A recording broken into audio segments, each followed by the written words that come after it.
ಆಲ್ಕಸ್ವಾ friends ಲೆಕ್ಕೋಡ್ ನಡಪನಂಚಿನ ಈ ಇಫ್ತಾರ್ ಕೂಟೋಡು ಭಾಗವಹಿಸಿದರೆ ಎಂಕ್ ಬಾರಿ ಸಂತೋಷ. ನಮ್ಮ ಬದುಕಡು ಒವ್ವ ಧರ್ಮಡು ಪುಟ್ಟದು ಪೆರೆ ಅಂಡ ಪುಟ್ಟಿ ಬೊಕ್ಕ ನಮ್ಮ ಮಾತೆಲ್ಲ ಎಡ್ಡೆಡು ಬದುಕೋಡು ಎಡ್ಡೆಡು ಉಪ್ಪೋಡು ಸೌಹಾರ್ದತೆ ಉಪ್ಪೋಡು ಪಂದಿನ ಉದ್ದೇಶ ಎಂಕಲಾಪು ಅಂಚಾದ ಈ ಒಂಜಿ ಇಫ್ತಾರ್ ಕೂಟೋಡು ಭಾಗವಹಿಸಿನ ಭಾರಿ ಸಂತೋಷ.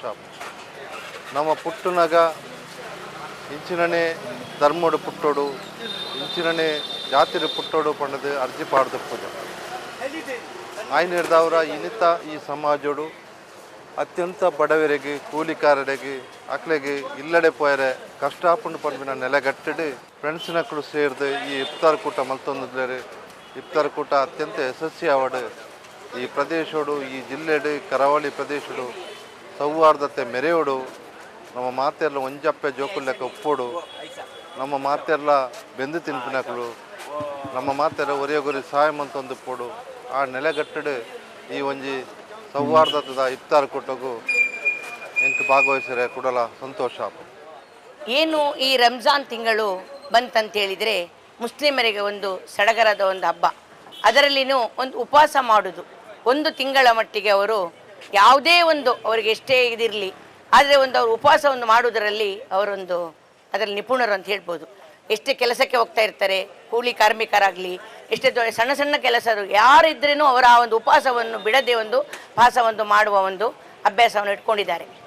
ಹಾಗೆ ಈ ಒಂದು ಮಾಡುವಂಥ ಈ ಥರ ಇದರಲ್ಲಿ ಪ್ರತಿಯೊಂದು ಜಾತಿಯವರನ್ನು ಸೇರಿಸಿ ಈ ಇಫ್ತಾರ್ ಕೂಟವನ್ನು ಮಾಡ್ತಾರೆ.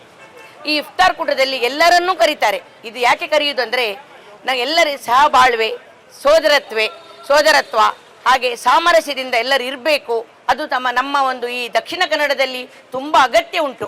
ನಾನೊಂದು ಹಿಂದೂ ಹಾಗೆ ನಾನೊಂದು GSB ಒಂದು ಮಹಿಳೆ ಆಗ್ಬಿಟ್ಟಿದ್ದನ್ನು ಯಾಕೆ ಹೇಳ್ತಾ ಇದ್ದೀನಿ ಅಂದರೆ ಇವತ್ತು ತಾವೆಲ್ಲರೂ ನೋಡಿದ್ದೀರಾ, ಗಮನಿಸ್ತಾ ಇದ್ದೀರಾ ಏನಾಗ್ತಾ ಉಂಟು ಅಂದರೆ ಪ್ರತಿ ಒಂದು ಇದರಲ್ಲಿ ಇನ್ನು ಬಂದರೆ ಇಲ್ಲಿ ನಮ್ಮ ನೋಡಿದರೆ ಮೊದಲೆಲ್ಲ ಈ ಮಂಗಳೂರಿಗೆ ಬರುವುದು ಅಂದರೆ ಎಲ್ಲರೂ ತುಂಬ ಇಷ್ಟಪಡ್ತಿದ್ರು.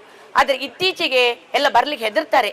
ಯಾಕಂತೇಳಿದರೆ ಇಲ್ಲಿ ಕೋಮುವಾದ ಯಾವಾಗ ಗಲಾಟೆ ಆಗ್ತದೆ ಗೊತ್ತಿಲ್ಲ. ಅದು ಹಿಂದೂ ಮುಸ್ಲಿಂ ಗಲಾಟೆ, ನಾವು ಬರುವುದಿಲ್ಲ ಅಂತ ಹೇಳುವವರೇ ಹೆಚ್ಚಾಗಿದ್ದಾರೆ ಈಗ. ಮೊದಲಾಗೆಲ್ಲ ಇಲ್ಲಿ ಮಂಗಳೂರು ಅಂತ ಹೇಳಿದ ತಕ್ಷಣ ಎಲ್ಲರೂ ಭಾಳ ಒಂದು ಆಸೆ ಪಡ್ತಿದ್ರು. ಇತ್ತೀಗೆ ಎಜುಕೇಷನಿಗಾದರೂ ತುಂಬ ಮಕ್ಕಳೆಲ್ಲ ಬರುವುದನ್ನು ನಿಲ್ಲಿಸಿ ಎಲ್ಲ ಆಚೆ ಹೋಗ್ತಾ ಇದ್ದಾರೆ ಈಗ. ಅದು ಯಾಕೆ ಅದನ್ನೆಲ್ಲ ಹೋಗಲಾಡಿಸಬೇಕು. ನಮ್ಮ ಮೊದಲೇ ಹೇಗಿತ್ತು ಮಂಗಳೂರಾಗಲಿ ನಮ್ಮ ದಕ್ಷಿಣ ಕನ್ನಡ ಹಾಗೆ ಮಾಡಬೇಕಂತ ಪ್ರತಿಯೊಬ್ಬರು ಈಗ ಅದನ್ನು ಇದು ಮಾಡ್ತಾ ಹಾಗೆ ಎಲ್ಲರೂ ಇದಕ್ಕೋಸ್ಕರ ಒಂದು ಕೈ ಜೋಡಿಸ್ತಾ ಇದ್ದಾರೆ. ಈಗ ಪ್ರತಿಯೊಂದು ಕ್ಷೇತ್ರದಲ್ಲಿಯೂ ಸಣ್ಣ ಸಣ್ಣ ಕೆಲಸ ಮಾಡಲಿಕ್ಕೆ ಸಿಗುವುದೇ ಎಲ್ಲ ಮುಸ್ಲಿಂ ಸಹೋದರರೇ ಇರುವುದು. ಮಾರ್ಕೆಟಿಗೆ ಹೋಗಿ ಅಲ್ಲಿ ಸಹ ಬರುವುದು, ಒಂದು ಗೋಣಿ ಬರಲಿಕ್ಕೆ ಆಗಲಿ ಪ್ರತಿಯೊಂದಕ್ಕೆ ಬರುವುದೇ ಮುಸ್ಲಿಮರು. ಹಾಗಿರುವಾಗ ಯಾಕೆ ನಾವು ಎಲ್ಲರನ್ನು ದ್ವೇಷ ಮಾಡಬೇಕು? ಪ್ರತಿಯೊಬ್ಬರು ಈಗ ಮೊದಲು ನಾವೆಲ್ಲ ಶಾಲೆಗೆ ಹೋಗುವಾಗ ಇದೆಲ್ಲ ಇರಲಿಲ್ಲ. ಯಾಕೆಂದರೆ ನಮ್ಮ ಹತ್ತಿರ ಕುತ್ಕೊಳ್ಳುವವರು ನೀನು ಹಿಂದೂನಾ, ನೀನು ಮುಸ್ಲಿಮಾ ಅಂತ ಯಾರು ಕೇಳ್ತಿರ್ಲಿಲ್ಲ ನಾವೆಲ್ಲ. ಮತ್ತು ಯಾವುದೇ ಒಂದು ಈಗ ನಮ್ಮ ಯಾದವಣ್ಣ ಹೇಳಿದರು, ನಾವೀಗ ಹುಟ್ಟುವಾಗನೇ ಯಾರು ಅರ್ಜಿ ಹಾಕಿ ಹುಟ್ಟುವುದಿಲ್ಲ. ನಾನು ಬ್ರಾಹ್ಮಣರಲ್ಲೇ ಹುಟ್ಟಬೇಕು, ನಾನು ಮುಸ್ಲಿಮರಲ್ಲೇ ಹುಟ್ಟಬೇಕು, ನಾನು ಕ್ರಿಶ್ಚಿಯನ್ರಲ್ಲೇ ಹುಟ್ಟಬೇಕು, ನಾನು ಜೈನರಲ್ಲೇ ಹುಟ್ಟಬೇಕು ಅಂತ ಯಾರು ಅರ್ಜಿ ಹಾಕಿ ಬರುವುದಿಲ್ಲ. ದೇವರು ಏನು ಸೃಷ್ಟಿ ಮಾಡಿದ್ದು ನಾವು ಭೂಮಿಗೆ ಬಂದಿರ್ತೇವೆ, ಆ ಭೂಮಿಗೆ ಬಂದಂಥ ನಮ್ಮಿಂದ ಒಂದು 4 ಜನಕ್ಕೆ ಸಹಾಯ, ಹಾಗೆ ಯಾರಿಗೂ ದ್ವೇಷ ಮಾಡದೆ ನಾವು ಬಂದಂಥ ಏನು ನಮಗೆ ಒಂದು ದೇವರೊಂದು ಮಾನವ ಇದಾಗಿ ನಮಗೆ ಕೊಟ್ಟಿದ್ದಾನೆ, ಆ ಒಂದು ಮಾನವೀಯತೆಯನ್ನು ನಾವು 4 ಜನರೊಟ್ಟಿಗೆ ಸೇರಿ ನಾವು ಅದೇನು ನಮ್ಮಿಂದ ಆಗ್ತದೆ ಆ ಸಹಾಯವನ್ನೆಲ್ಲ ಮಾಡಿ ಜನರೊಟ್ಟಿಗೆ 4 ಜನರೊಟ್ಟಿಗೆ ನಾವು ಒಳ್ಳೆಯದಾಗಿ ಇದ್ದು ಯಾವಾಗ ಮನುಷ್ಯನ ಜೀವನ ಎಂಡಾಗ್ತದೆ ಅಂತ ಯಾರಿಗೆ ಹೇಳಲಿಕ್ಕಾಗೋದಿಲ್ಲ. ಇವತ್ತಿದ್ದ ಮನುಷ್ಯ ನಾಳೆ ಇರುವುದಿಲ್ಲ, ಬೆಳಿಗ್ಗೆ ನೋಡಿದವನು ಸಾಯಂಕಾಲ ಇರುವುದಿಲ್ಲ. ಅಂಥದ್ರಲ್ಲಿ ಯಾಕೆ ಈ ಥರ ದ್ವೇಷ ಭಾವನೆ? ಪ್ರತಿಯೊಬ್ಬರು ಒಂದಾಗಿ ಇರಬೇಕು. ಅದು ಏನು ಇವರೆಲ್ಲ ಒಂದು 3 ಜನ ಸೇರಿ ಅವರವರೇ ಆಗಿ ಸೇರಿ ಏನು ಇಲ್ಲಿ ಕೋಟ್ಯಾಧೀಶರು ಬಂದು ಇಫ್ತಾರ್ ಕೂಟ ಮಾಡ್ತಾ ಇಲ್ಲ, ಎಲ್ಲ ಸಣ್ಣ ಸಣ್ಣ ಒಂದು ಅವರ ಕೆಲಸ ಮಾಡಿ ಅವರು ದುಡಿದದ್ರಲ್ಲಿ ಈ ರೀತಿ ಇಫ್ತಾರ್ ಕೂಟ ಮಾಡ್ತಾ ಇದ್ದಾರೆ.